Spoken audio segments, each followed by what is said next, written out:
Hey folks, Brian here, coming to you once again from my top secret hideout, which is under renovation. You see, this is about to be painted.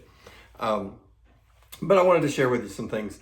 I had a customer last week that came in to the home improvement warehouse where I work for one of my jobs. And she was standing there just kind of looking around. And so I went up, hey, how can I help you?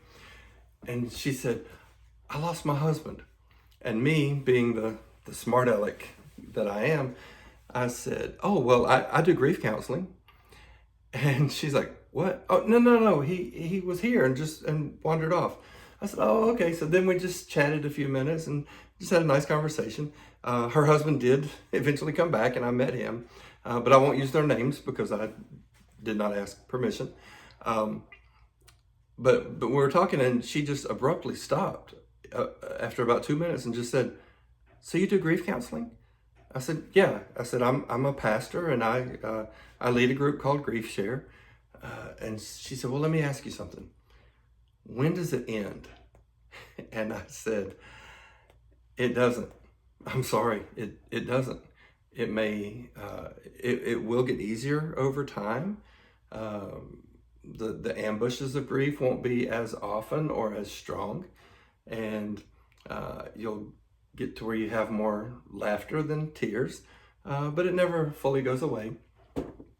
And it turns out her father just passed away about two, maybe 3 months ago.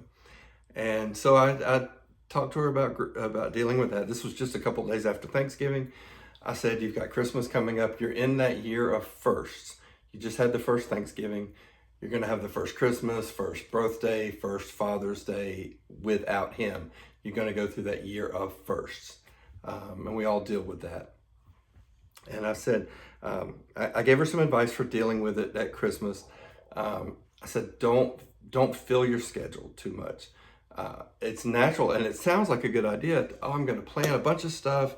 I'm going to stay so busy that day that I don't have time to think about it. But that's the wrong approach. You need to plan your grief.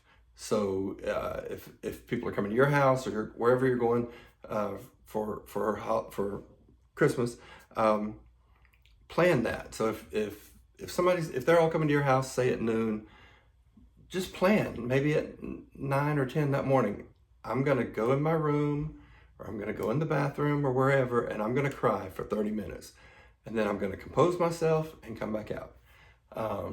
And then also have a plan. If you do have an ambush of grief that comes up when you're with a group or whatever, just have a plan. Just all you have to do is say, excuse me, I need to slip away for a moment.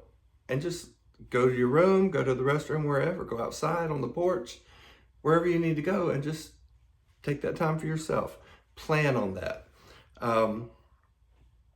And just to remind everyone, you don't know what people are going through. You don't know situations like that. You don't know a lot of times. So be understanding with people. Try to understand what people are going through. And it's not just death. I have two different friends who have loved ones who've recently gone to prison. And so that's similar. There's a grief that's involved there. My wife and I went through that when our daughter went to Asia for a year as a missionary. We knew, she hadn't died and we hadn't lost her, but she was not in our daily life. We could not just talk to her whenever we want, or call her whenever we want, or hug her whenever we want. For all intents and purposes, we had lost her. She was not in our life. So there's a grief there. So, just understand that you just don't know what people are going through, and check on people. I'm thinking of some folks, especially right now, folks who've lost loved ones recently. Again, I don't have permission to use their names, but a dear, sweet lady who just in the last, 6 months has lost a son and a grandson. And her daughter has lost a brother and a son. And that's tough. And they're going through this first Christmas without both of those.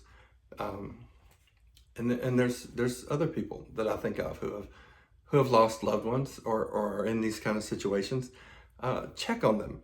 You don't have to have all the right words. In fact, sometimes it's better not to say anything because people say some really dumb things sometimes. But just to check on them, just drop them a note, a text, phone call, stop by and just bring them something. Don't stay long. Just say, I wanted to bring you this. I wanted to bring you this pie or this, plate of cookies or something, and just check on them and let them know you care and let them know that you are there for them if they need to talk to you or anything they need from you.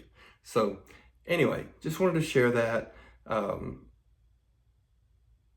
want everyone to have a Merry Christmas. Y'all have a Merry Christmas. Thanks for watching. And as always, stay salty, my friends.